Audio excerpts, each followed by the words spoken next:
এই সরকারের দুঃশাসনের 15.5 বছর আমাদেরকে রাস্তায় নামতে দেওয়া হয়নি। এটি ছিল সুস্পষ্ট গণহত্যা। শুধু স্থলমার্গেই এই গুলি চালানো হয়নি, আকাশ থেকেও গুলি চালিয়ে মানুষকে হত্যা করা হয়েছে। সেখানে ট্রাকের উপরে লাশের স্তূপ, তারপরে ধরিয়ে দেওয়া হয়েছে আগুন। আমরা কোন সভ্যতায় বসবাস করছি? এই সমস্ত গণহত্যা যারাই সংগঠিত করেছে অবশ্যই তাদেরকে বিচারের এবং আইনের আওতায় আনতেই হবে। এই সরকারের দুঃশাসনের 15.5 বছর আমাদেরকে রাস্তায় নামতে দেওয়া হয়নি। নতুন কালচার চালু করেছিল, তাদের অনুমতি নিয়ে তাদের বিরুদ্ধে মিছিল করতে হবে। হাস্যস্কর ব্যাপার। আমরা ওইটার তোয়াক্কা করি নাই প্রথম দিকে। আমরা আমাদের সামর্থ্য অনুযায়ী সকল অন্যায়েরই প্রতিবাদ করার চেষ্টা করেছি। এটি ছিল সুস্পষ্ট গণহত্যা। যাদের মাথায় উঠে যে কোনো মূল্যে গদি আমার টিকিয়ে রাখতে হবে, মানুষ যা মারা যাক কোনো অসুবিধা নেই। এই জন্য আপনারা সাক্ষী, শুধু স্থলমার্গেই এই গুলি চালানো হয়নি, আকাশ থেকেও গুলি চালিয়ে মানুষকে হত্যা করা হয়েছে। এগুলা ছিল দুঃখজনক। এই দৃশ্য একটা স্বাধীন দেশের নাগরিক দেখতে হবে, এর জন্য আমরা মানসিকভাবে প্রস্তুত ছিলাম না।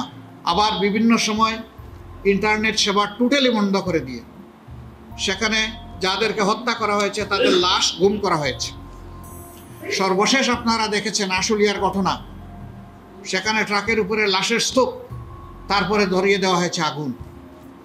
আমরা কোন সভ্যতায় বসবাস করছি? এই সমস্ত গণহত্যা যারাই সংগঠিত করেছে তাদেরকে অবশ্যই আমরা সরকারের কাছে দাবি জানাবো, অবশ্যই তাদেরকে বিচারের এবং আইনের আওতায় আনতেই হবে। এই গণহত্যা ক্ষমা করার কারো অধিকার নেই। দল হিসাবে 15.5 বছর আমাদের সাথে যে বৈরিতা করা হয়েছে, আমাদের নিবন্ধন কেড়ে নেওয়া হয়েছে, অফিসগুলোতে তালা ঝুলানো হয়েছে, আমাদেরকে স্বস্তির সাথে চলতে দেওয়া হয়নি, দফায় দফায় আমাদেরকে নির্যাতন করা হয়েছে বিভিন্নভাবে। শেষ মুহূর্তে দিশাহারা সরকার নিষিদ্ধ ঘোষণা করে তারপরে তাদের কলিজা ঠান্ডা করেছে। আমরা বলেছি যে আমরা প্রতিশোধ নেব না।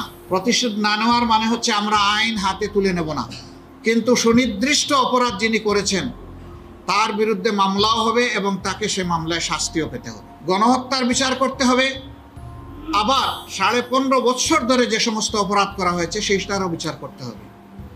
তখন সরকারের প্রধান নির্বাহী থেকে শুরু করে সকলেই তারা বলতেন, এবং এটি আইনের কথা, যে আইন সকলের জন্য সমান, কেউ আইনকে ফাঁকি দিতে পারবেন না। আমরা সেই সমান আইনের প্রয়োগটা এখন দেখতে চাই।